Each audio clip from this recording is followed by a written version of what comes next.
Endroit très beau. Ici, vous êtes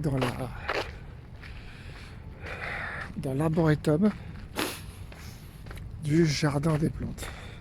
Voilà. Ça, c'est un arboretum. C'est-à-dire qu'ici, on va conserver, pour raison de patrimoine, pour raison de mémoire, des plantes. Voilà. Tous ces arbres-là sont une bibliothèque à ciel ouvert de notre pays. Voilà. Il y a des arbres, différentes espèces. Je crois même qu'il y a un arbre du Liban qui doit être pas loin. Voilà. Et au fond, tout là-bas, là, c'est la galerie de l'évolution.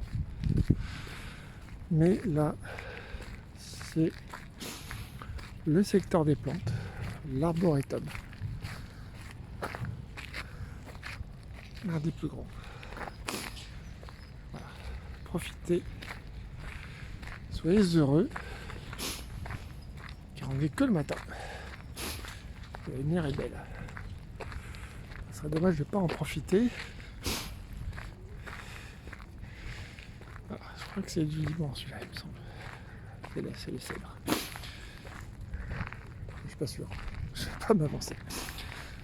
Voilà.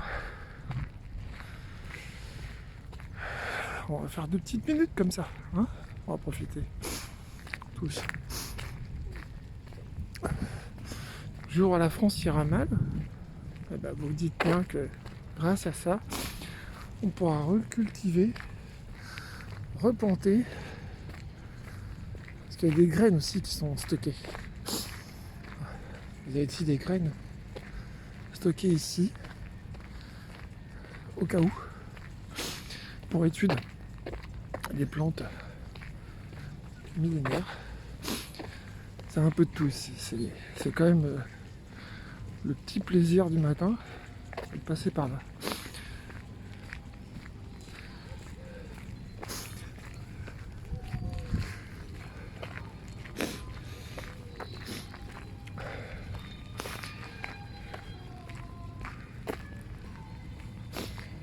Et là-bas, les animaux que vous entendez, tout au fond, eh bien, c'est la volière. Et parce qu'il y a aussi une ménagerie d'animaux. Je pense que c'est dans les oiseaux. Je pense que c'est les oiseaux de la volière. On peut parler comme ça. Parce qu'on est tôt le matin et qu'ils se réveillent, ils défendent leur territoire, ils essaient de. C'est la saison des accouplements. Donc ça doit être ça. Là vous avez les minéraux. Et à l'entrée là-bas vous avez les animaux préhistoriques pour les enfants, avec les grands squelettes. Très beau à voir. Les enfants amenez-les là, ils vont s'éclater. On va aller. On peut pas marcher sur le gazon quand même. Mais bon. On va aller un peu plus loin. On va continuer jusqu'au bout. À l'entrée, vous avez une statue. Pour ceux qui ne le sauraient pas, vous avez le droit de ne pas savoir. Cette statue, c'est la statue du chevalier de Lamarck, l'un des pères fondateurs de l'évolution, avec Buffon.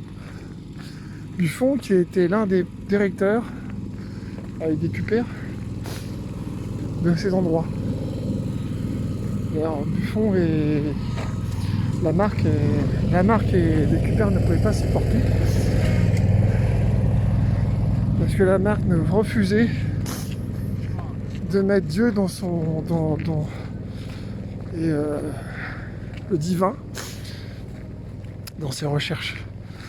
Lamarck en fait s'était aperçu que il y avait des espèces fossiles et que toutes ces espèces très anciennes seraient peut-être les espèces d'aujourd'hui.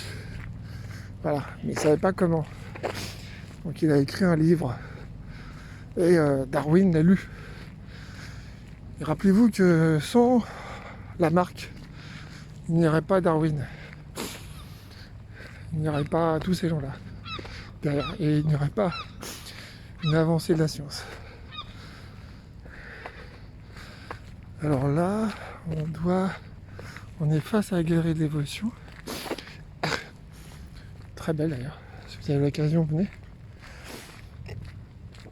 Et là, c'est le Grand Buffon. Voilà, l'un des deux pères fondateurs de l'évolution. À l'autre bout, à l'entrée, et face à la galerie de l'évolution. D'ailleurs, de ce côté-là, derrière, vous avez un cabinet de curiosité de Buffon. Là, vous avez une des deux serres, la serre tropicale. De l'autre côté aussi, vous avez une serre. Passez de l'une à l'autre, c'est très beau à voir. À l'occasion, passez. Donc voilà, on va sortir derrière, sur le côté. En 6 minutes, on va passer sous les grands arbres. C'est assez magnifique. Là, vous avez les minéraux. C'est ici. Je me suis trompé. C'est les minéraux. Il y a beaucoup de minéraux, des météorites. Beaucoup de choses à voir. On est dans le 6e arrondissement de Paris. À côté de la gare de Stams. Pour ceux que ça intéresserait.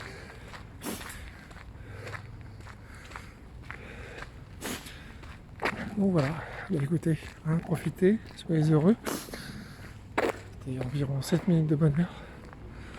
Dans un des plus beaux musées de Paris. Bisous, à plus tard. C'était Géo. A plus tard. Bisous.